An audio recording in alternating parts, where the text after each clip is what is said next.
Hey everyone, happy Friday. I hope you're all having an awesome week and you're excited for another edition of Friday Reads, because this week I read Church by K.G. Russ, hope I'm pronouncing her name right, featuring Jordon on the cover. This is book 1 of the Chapel Crest series, and this book was designed by Moonlight Cover Designs. I love how this cover came out. I think it's so cool, the church that they put as the background cover design, and especially how the light comes in. I think it came out so cool. This is the first project that KG and I worked on. I'm going to read the back of the book and then tell you what I thought about it. The last time I spoke was 8 years ago, when my best friend tried to kill me. Just let that sink in for a moment. I never dreamed my silence would break with a scream.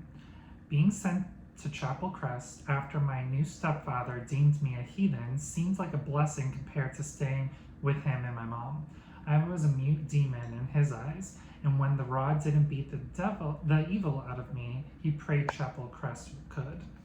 I envisioned that Religious Academy would become my sanctuary. I was wrong, so very wrong. Chapel Crest was an asylum, moonlighting as a religious school. It's where the meds take out the demons in your head, or the punishments from the staff will. If this place and its rules didn't break me, Dante Church and his cult of bullies would. They called themselves the Watchers. They were dark and ruthless, everything a girl like me should avoid. But maybe something was wrong with me, because the thought of being on my knees for the four devils appeals to me, even if it meant I was praying for survival. Going to church took a whole new meaning at Chapel Crest. This is a dark bully romance with 4 guys chasing 1 girl. There's no choosing, only begging, and lots of praying. So this is a very, very, very dark book. In the foreword, it kind of delves more into that. So definitely check it out for some potential triggers before reading this book, in case any of those things might not be something you would like to read about.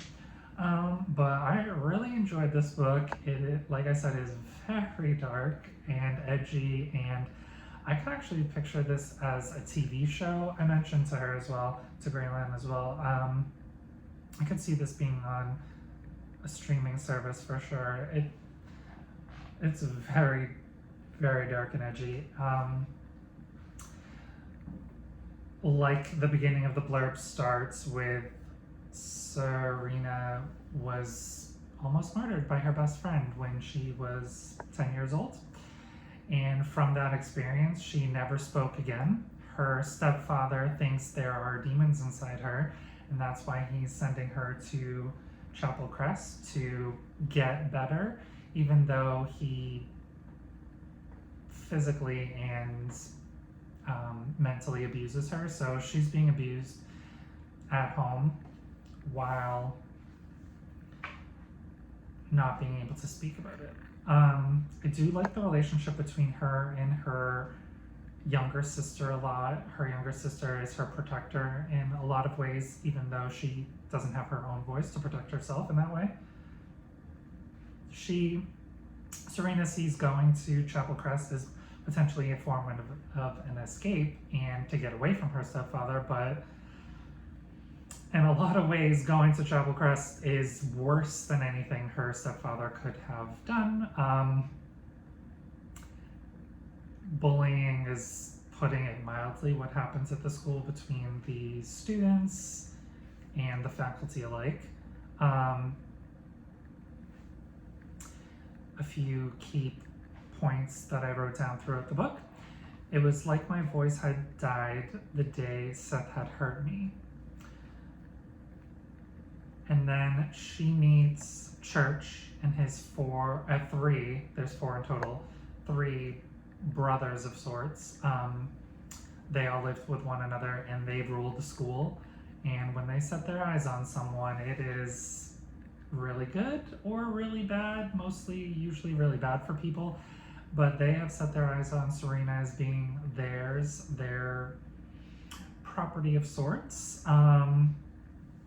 And Church said, "You weren't truly broken until we broke you."